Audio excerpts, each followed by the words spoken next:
Hey everyone, and welcome to another episode of the GC Informer, GameCast's very own news program.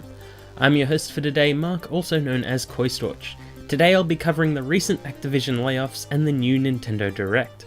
First up, in some sad news, the recent rumours circulating about massive Activision layoffs proved true. Earlier this week, Activision announced that it would be cutting 8% of its staff.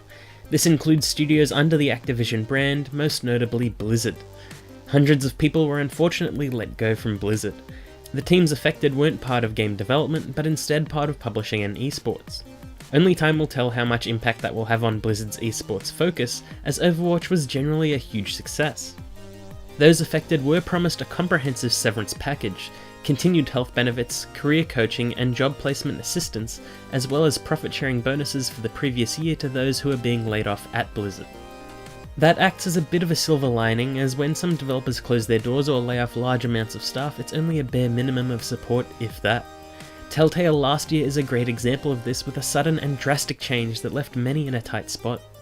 While all of this is said, and it unfortunately is a large part of the business cycle when companies aren't doing well, in Activision's case it comes as a surprise as Activision's CEO, Bobby Kotick, wrote, "While our financial results for 2018 were the best in our history, we didn't realise our full potential.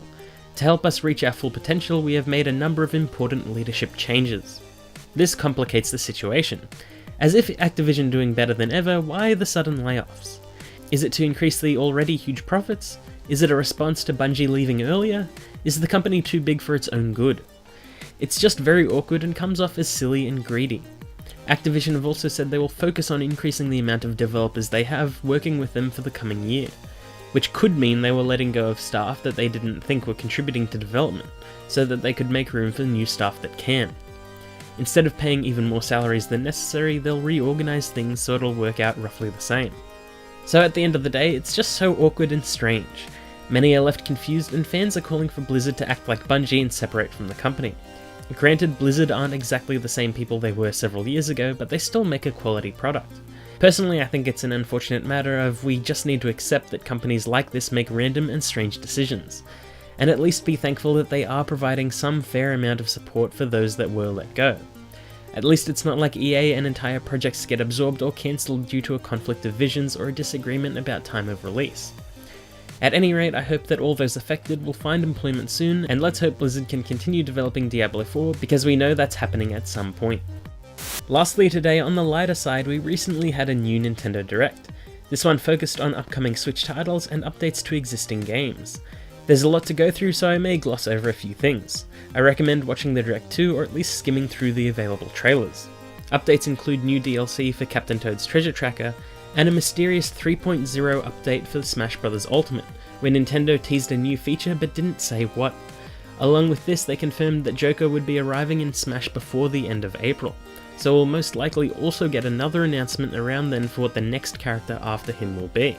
Starlink Battle for Atlas will be getting a title update with new features and game modes. For Switch, it'll be getting more Star Fox story content complete with swappable characters and unique skills to each member of Star Fox. Marvel's Ultimate Alliance 3 will launch later this year and include a dynamic camera so you can get closer to the action, as well as team-up attacks similar to the previous entry in the franchise and full team ultimate attacks. Dragon Quest Builders 2 is looking like an expansion on the already JRPG meets Minecraft design of the original, plus there's even more to do and 3-player co-op.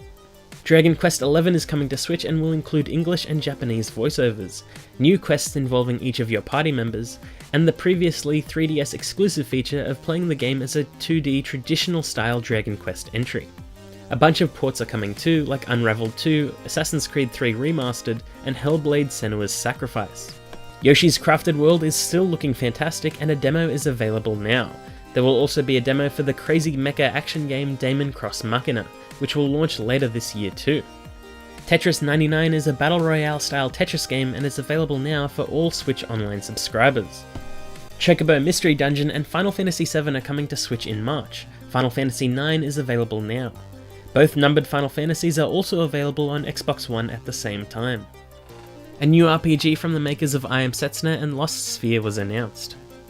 It's a more unique action RPG that has your character collecting spirits of the fallen and using their strength to augment your fighting style. Titled Oni Naki, it will release later this year. Super Mario Maker 2 was officially announced. The first was amazing and unexpected, and the sequel seems to be a bit more streamlined with even more features. It's going to be an instant hit, and we already know this formula works perfectly. Super Mario Maker 2 will release June 2nd this year.